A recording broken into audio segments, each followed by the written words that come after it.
오늘은 구주강림 네 번째 주일입니다. 내일 바로 성탄절인데요.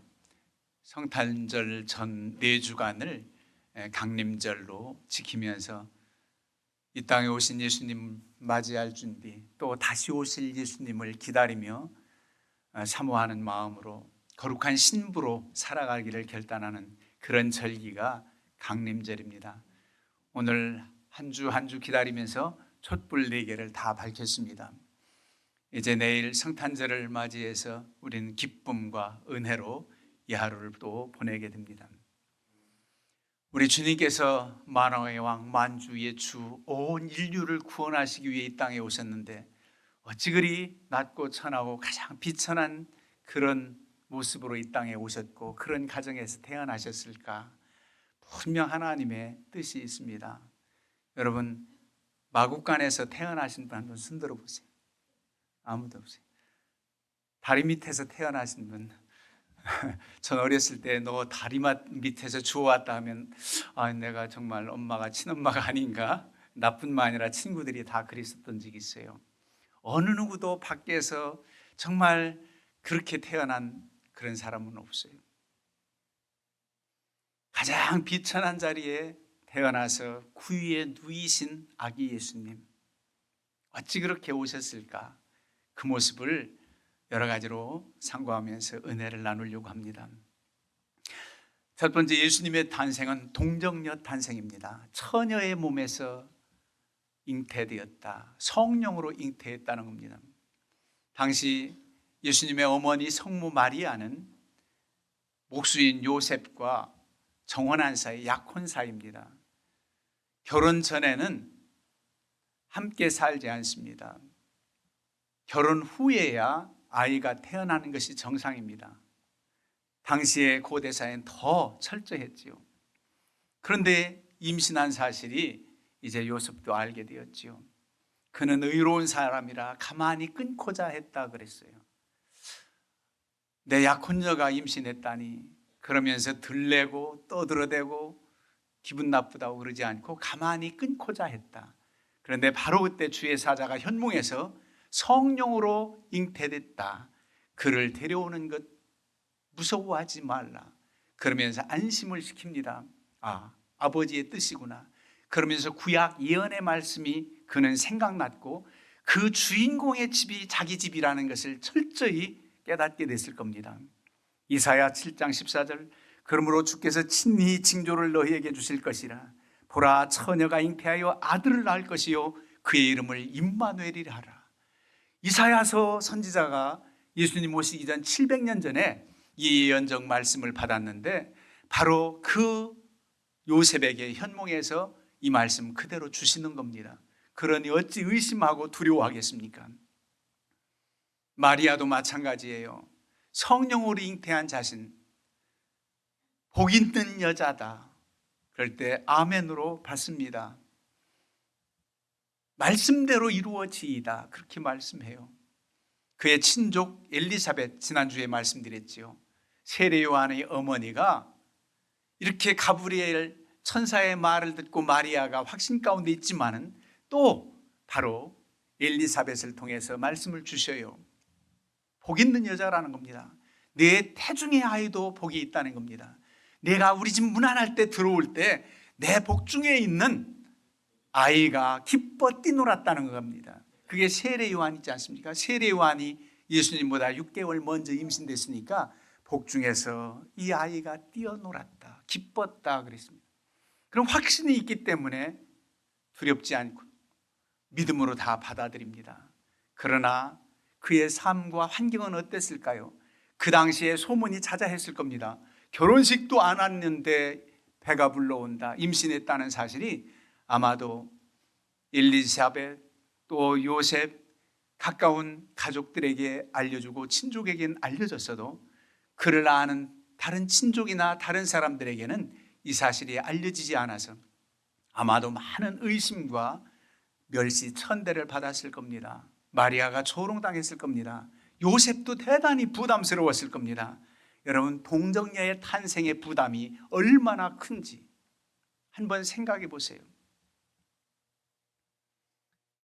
오늘날 정신적으로 마음으로 고통받고 힘들어하는 이들 많이 있을 겁니다. 그런데 자신이 잘못해서도 자신이 문제에 있어서 정신적 고통이 아니 하나님의 뜻으로 말미암아 성령으로 잉태되어 동정녀 탄생, 처녀가 잉태하여 아들을 낳게 됐으니 얼마나 힘들었을까. 그러나 그 모든 힘들고 어려운 사실 문제가 되지 않습니다. 메시아 구원주가 자신의 뱃속에서 우리 가정에서 태어난다고 하는 사실에 요셉과 마리아는 기뻤을 겁니다. 여러분, 어떠한 멸시천대 조롱조소한다 할지라도 내가 잘못도 아니고 내게 연유된 것도 아닌데도 그렇게 오해와 어려움이 있다면 여러분 주님 생각해 보세요. 예수님의 가정을 한번 생각해 보세요. 주께서 말씀 주셨고 내가 의롭고 내 잘못이 아니라면 여러분들은 담대할 수 있습니다. 어느 누구의 조롱과 조소 그것 때문에 문제되지 않습니다. 왜냐하면 하나님의 위로하심이 있고 나를 사랑해서 택해 주신 확신이 있기 때문에 모든 정신적 고난과 마음이 상한 것 이겨낼 수가 있습니다. 그래서 동정녀 탄생의 의미가 우리에게 참으로 와닿습니다. 어찌 그런 모습으로 태어나셨을까? 여러분, 그래서 우리 주님은 어찌 보면 누가 그런 얘기를 해요. 호구조사, 인구조사를 할 때 고향 베들레헴으로 향하지 않아요? 나사렛 동네에서 가는데 그때 아버지 요셉만 가서 신고하면 될 텐데 왜 마리아까지, 만삭이 된 마리아까지 함께 가서 그렇게 어렵게 해산했을까? 그럴 때 혹자는 그런 생각도 해봅니다. 아마도 동네 사람들이라든가 남편 그래도 든든한 버팀목 그가 없이 혼자서 겪을 정신적 고통이 있을지 몰라서 그를 굳이 데리고 떠났을 것이다 라고까지도 생각할 정도로 그런 어려움이 있었을 겁니다. 그리고 두 번째는 왜 가난한 목수의 가정에서 탄생했느냐 말이에요. 분명 말씀대로 예언대로 다윗의 계보에서 태어나신 것은 사실입니다. 뼈대 있는 집안이에요. 다윗의 계보에서. 이사야서 11장 1절에 보면 이새의 줄기에서 한 싹이 나며 그 뿌리에서 한 가지가 나서 결실할 것이요. 이새의 줄기가 누굽니까? 바로 다윗 왕의 아버지 이새고 다윗 계보에서 메시아 구원주가 이 땅에 오신다는 말씀이 예수님 오시기 전 700여 년 전 이사야 선지자를 통해서 말씀하신 바지요. 그런데 다윗 계보에서라도 잘 사는 집, 부유한 집, 잘 나가는 집에서 태어나실 수도 있는데 왜 목수의 가정, 가난한 목수의 가정에서 태어났느냐 말입니다. 가난하다고 부모님이 신분이 낮고 잘 나가지 못한다고 옛날 조선시대만 우리는 쌍놈의 가정이다, 누구는 양반의 가정인데 그러면서 기죽어하고 한때 유행했었지요. 금수저니 흙수저니 흙수저로 태어났다. 우리 주님보다 더 흙수저일까요? 오늘날로 생각하면 목수직업 괜찮은데 그럴 거예요. 막 노동자가 예를 들어서 12만 원, 15만 원 일당 받는다면 지금은 더 받을지 모르겠습니다. 목수 월급은 1.5배 내지 2배 이상은 받습니다. 그 전에 우리 건축할 때도 보니까 목수의 기술이 알려져요. 그럼 한 30여만 원 받을 수 있는 거예요. 목수 하루 일당. 괜찮습니다. 그런데 예수님 시대 목수라는 일이 어땠을까요? 아마 웬만큼 뭐 고장난 거 만들어주고 고치는 거는 그냥 아는 사람이니까 이 정도는 해주지, 식사 한 끼 대접하면 한나절을 일해 주어도 어느 품삯 하나 주지 못할 그런 어려울 수도 있어요. 예전에 참 고생했던 시절 지금 연세 드신 이발소 아저씨하고 대화 한번 해보세요.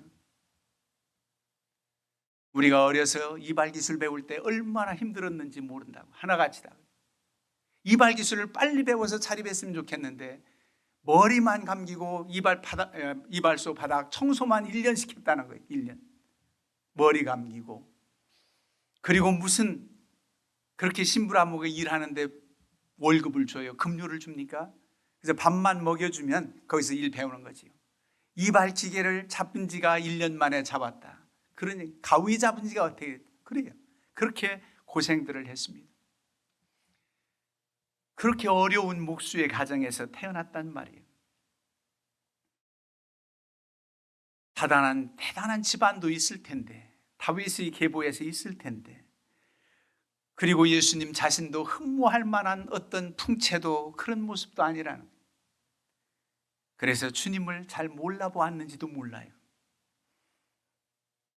그러나 예수님의 부모는 벌써 그가 잉태됐을 때부터 계시를 통해서 알았고, 가브리엘 천사가 엘리사벳이 증명했고, 이런 모든 것들을 인해서 그는 어떠한 어려움도 극복했을 겁니다.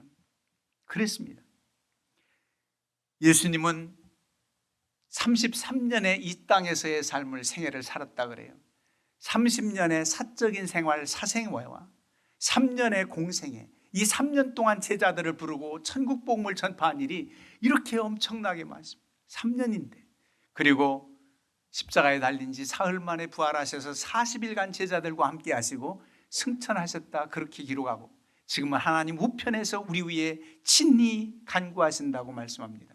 그러면 이 땅에 육신으로 오신 예수님은 33년의 생애지만 30년의 사생애 동안 어떻게 보냈다고 추정합니까?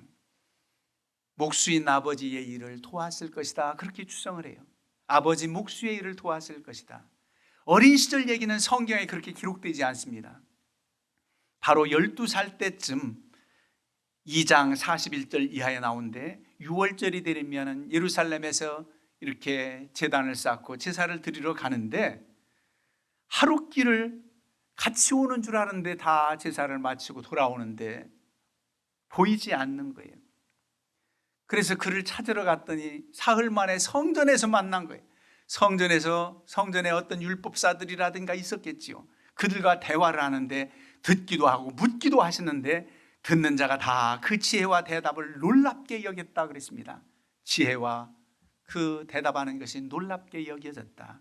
얼마나 주님 부모가 걱정했지만 기뻐하셨을까요? 어떻게 여기 있느냐? 내가 아버지 집에 있어야 될 줄을 알지 못합니까? 그럴 때 그 부모는 당장은 깨닫지 못했지만은 바로 그 말을 마음에 두었다 그랬습니다. 바로 메시아 구원주라는 것을 12년쯤 자라가면서 더 확신을 시켜준 거예요. 그러면서 예수는 지혜와 키가 자라가며 하나님과 사람에게 더욱 사랑스러워 가셨다 그래요. 인간으로 오신 예수님은 출중하게 성장하는 모습을 보여요. 출중한 것이 지혜와 키가 자라고 몸집이 되다는 것이 아니라 하나님과 사람에게 더욱 사랑스러워 갔다는 겁니다. 여러분, 우리의 자녀들이 하나님께서 인정해 주시고 사람들로부터 인정받고 사랑스럽게 여겨지고 은총과 기중이 받는 것은 부모에게 큰 기쁨입니다. 아무리 어렵고 힘들어도 그 자녀를 보면 힘이 나는 것입니다. 우리 주님의 부모가 넉넉히 그런 위로와 힘이 있어서 그를 이렇게 기를 수가 있었을 겁니다.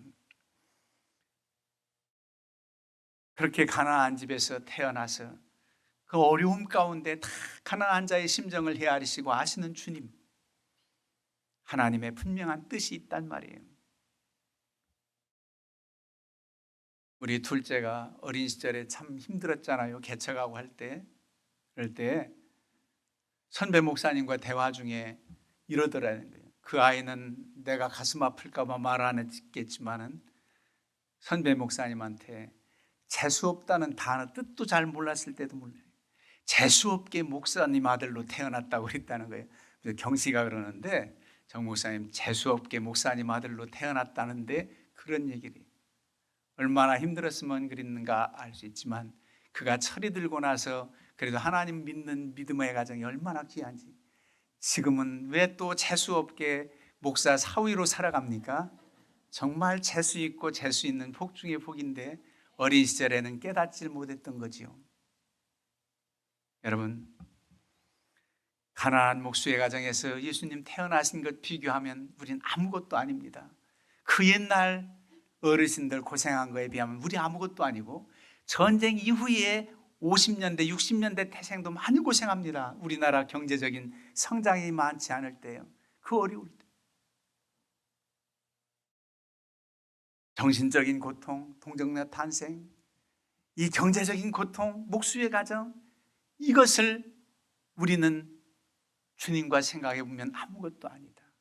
요즘 젊은이들은 그래요. 우리 어렸을 때 참 힘들었다고, 굶기를 밥 먹듯이 했다고 하면 이해가 안 가서 한때 그랬대잖아요. 라면이라도 좀 삶아 먹지. 라면이 있습니다. 요즘에 라면이 맛있어서 그런지 세계적으로 소비량이 우리가 항상 1위였는데 이젠 2위이고 베트남이 1위가 됐대요. 그런 없는 시절, 어려운 시절이죠. 근데 오늘날 젊은이들, 우리의 자녀들 세대도 그렇게 경제적으로는 그래도 우리 때보다 낫다 할지라도 마찬가지로 정신적인 고통은 있을 수도 있어요. 여러 가지 장래에 대한 불안과 여러 가지 어려움이 있을 수 있어요. 그러나 우리 주님 생각하면 넉넉히 이길 수가 있다는 말입니다. 우리 주님과 비교한다면 나 이 정도야 아무것도 아니지. 주님의 은혜를 따라서 지혜가 그리고 사람들에게 인정받도록 내가 성장한다면 하나님께 기이 쓰임받을 날이 있지. 그런 마음가짐으로 살아가야 됩니다. 그리고 베들레헴 탄생입니다. 어찌 나사렛 동네에서 인구조사를 하지 베들레헴까지 가서 호구조사를 해야 되느냐 말입니다. 우리 어려서도 몇 년 전까지 그랬는지 모르겠어요. 인감증명 떼려면 다 도장 가지고 가야 인감도장, 그리고 자기네 주소지로 가야 뗄 수도 있었어요. 그런데 지금 어떻습니까? 전국 각지 동사무소든 법원이든 가서 다 발급받을 수 있어요. 아니 어떤 때는 인터넷으로도 발급받는다는 거예요. 인감도장 필요 없어요. 그냥 신분증만 가지고 가면 도장이 딱 새겨져서 바로 나옵니다. 그런 시대에 살고 있는데 이 시대에 인구조사, 그 당시 누구냐? 로마 통치하에 있잖아요. 아우구스투스지요. 그때 명이 내려져서 바로 고향에 가서 다 호구조사, 인구조사에 동참하라는 거예요. 그래서 떠나는, 나사렛 동네에서 베들레헴까지 거리가 직선거리로 120여 킬로 되는데 그 당시에 길 따라서 갔다면 170여 킬로 되는 거리, 일주일 내내 만삭된 마리아와 함께 갔던 그 모습을 한번 생각해 보세요. 그 시기가 참으로 어려운 시기예요. 그래도 그 말씀이 응했습니다. 어떤 말씀이냐? 미가서 5장 2절 말씀입니다. 베들레헴 에브라다야, 너는 유다 족속 중에 작을지라도 이스라엘을 다스릴 자가 내게서 내게로 나올 것이라. 그의 근본은 상고에 영원에 있느니라. 미가 선지자가 이사야 선지자 활동 시기입니다. 유다 선지자지요. 700여 년, 600년대 후반 이렇게 활동했던 선지자가 예수님 탄생, 메시아 탄생에 고을 이름이 나와요. 베들레헴 에브라다야, 너는 작을지라도. 예루살렘 도성이 아닙니다. 그 작은 시골 마을에서 메시아 이스라엘 왕, 대표적으로 이스라엘 왕이지 만왕의 왕, 만주의 주지요. 인류를 구원할 메시아가 그 땅에 오신다는 겁니다. 그 말씀이 응했는데 어떻게 나사렛 동네에서 거기까지 가도록 그렇게 됐냐 말이에요. 참 그 당시의 시대, 시기, 환경이 너무도 나쁩니다. 태어나 보니 로마 통치하에 있는 식민 통치받을 때입니다. 하나님의 아들 이 땅에 보낼 때 대단한 지배국 강성한 나라에서 탄생하게 하셨을 수도 있지만은 약속의 말씀대로 이스라엘에서 태어나신다면 그럼 이스라엘 나라 시대 속에서도 강한 다윗 시대나 솔로몬 시대에 오시지 않고 그 이후 그렇게 어려운 시대에 오셔서 식민 통치하에 있을 그 시대에 오셔서 인류의 구원주로 오셨다니, 여러분 이런 생각하면 우리가 어떤 시대나 환경을 탓할 수가 있습니까? 우리가 지금 하나님을 섬기며 이 시대, 이 자유롭고 이렇게 평화한 이런 시대에 살면서 너무나도 감사한 일이지요. 주님이 오신 시대는 그렇게 어려운 시대입니다. 우리로 하여금 환경과 때와 시기 모든 것 탓하지 말라는 게, 바로 우리 주님은 그런 어려운 시기에 이 땅에 오셔서 얼마나 험한 길을 걸었는지, 마국간에서 구유에 누인 탄생뿐만 아니라 바로 헤롯 왕의 어린아이 죽이는 사건으로 인해서 그 어린 몸이 이집트 나라로 피신 가야 될 수밖에 없는, 여러분 하나님께서 숨기시고자 하면 베들레헴에서 조그만 거리든지 베들레헴에서 숨겨도 저들의 눈을, 로마 통치하에 있는 그런 사람들의 눈을 감겨서라도 보호받을 수 있게 하실 수 있습니다. 그런데 그 먼 이집트까지 가라는, 이집트, 애굽 나라죠. 그것이 역사적인 사실입니다. 동화 얘기가 아니에요. 이집트의 성실 순례 가면 다 이슬람권 나라인데도 예수님의 피란 교회가 있지 않습니까? 예수님의 피란 교회가 관광 목적으로 있는 것 같지만 그 역사적인 그 사실을 증명하고 있습니다. 그런 어려운 고난의 때란 말이에요. 그런 시기란 말이에요. 우리로 하여금 어떤 환경, 여건 원망하지 말라는 겁니다. 마지막으로 베들레헴 그곳 고을에서 태어났을지라도 왜 하필 마구간, 왜 하필 말구에 누일 수밖에 없느냐 말이에요. 요셉 가정뿐만 아니라 많은 사람들이 고향에 이제 몰려서 그 인구조사하는데 여관방마다 다 채워졌어요. 여관방마다. 지금이나 그때나 좀 돈이 더 여분으로 있다면 윗돈을 얹어주고서라도 방을 얻을 수 있었을 겁니다. 그만한 여유가 주님의 가정은 없습니다. 돈을 더 준다면 방을 구할 수 있었겠지요. 항상 어떤 때 보면 여분으로 남겨놔요. 소위 말하는 VIP가 올지도 몰라요. 그래서 우리가 이 정도는 한두 개는 남겨놓아야지. 그럴지도 몰라요. 그 많은 여관에서 그런 여건이 없어요. 주의 부모는 더 돈을 주고 여관방을 비싸게 얻을 수도 없는 그런 처지였을 겁니다. 그런 곳에서 태어나 구유에 누이신 주님, 이 모습은 어떤 모습일까요? 가난하고 어렵고 힘든데도 더 나락에 떨어져, 우리말로 아주 바닥을 친다고 그러죠. 이렇게 힘들 수 있을까? 이렇게 실패하고 이렇게 좌절감에 빠질 수가 있을까? 그때 구유에 누이신 아기 예수님을 생각해 보세요. 얼마든지 우리는 유복합니다. 감사할 일이 많습니다.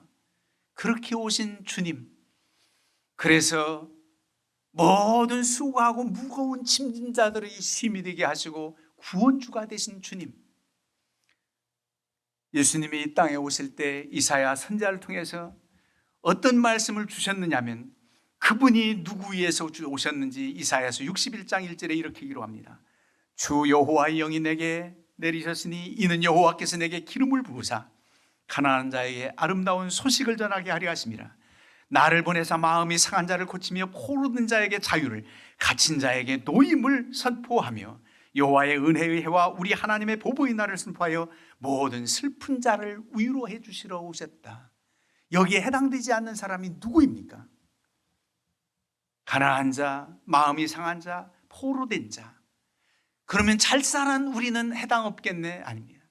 잘 산다고 해도 경제적으로 유복하다 할지라도 수고하고 무거운 짐은 있습니다. 마음의 고통과 불안과 궁극적인 인생의 문제로 인해서 어찌할 수 없는 그런 좌절에 빠질 때가 있단 말이에요. 그런 모든 이들을 위해서 오셨단 말이죠. 지금 우리 형편을 생각해 보면서 감사해야 돼요. 우리 주님 생각하면서 주의 뜻을 이루어 드려야 돼요. 우리 주님의 피난길에 어떻게 이집트에서 살아가셨을까? 여러분 그렇게 추정하지 않습니까? 제일 먼저 가난한 그리고 신분이 낮은 목동들이 와서 예수님께 경배를 했고, 저 동방박사들이 와서 예수님께 경배를 했는데, 그 동방박사는 지금으로만 이란 땅에 동방박사 기념교회가 있습니다. 이란 땅에. 그쪽에서 먼 데서 별빛 따라 구원주를 만나러 와서 그들이 드린 선물은 황금과 유향과 몰약, 다 귀중품입니다. 그것이 아기 예수님을 이 이방 땅에서 기르는데 도움이 되지 않았을까, 그렇게 추정도 해봅니다. 근데 원래 출발했을 때는 그 옛날 얘기지만은 4명이 출발했다가 한 사람은 진주를 가지고 왔던, 우리가 그 성탄절 때 연극도 해보았습니다만, 진주를 가지고 주님께 경배하러 가다가 어려운 사람 만나서 그 진주를 써버리는 그런 예가 나와요. 우리 주님 위해서는 세 가지 예물 받고 피난길에 오르는 거로 생각이 되고, 이것이 무슨 뜻일까? 우리가 좀 여유가 있고 우리가 경제적인 능력이 있다면 이렇게 예수님처럼 힘들어하고 어려운 사람들을 위해서 사용하고 쓰라는 뜻이 있구나, 그런 교훈도 줘요. 여러분, 그래서 모두가 다 주님의 구원의 날개 아래 들어갈 수 있고 그 은혜를 다 힘입게 돼서 우린 감사할 뿐입니다. 거룩한 주님의 뜻을 이루어 드리시기를 주님의 이름으로 부탁을 드립니다.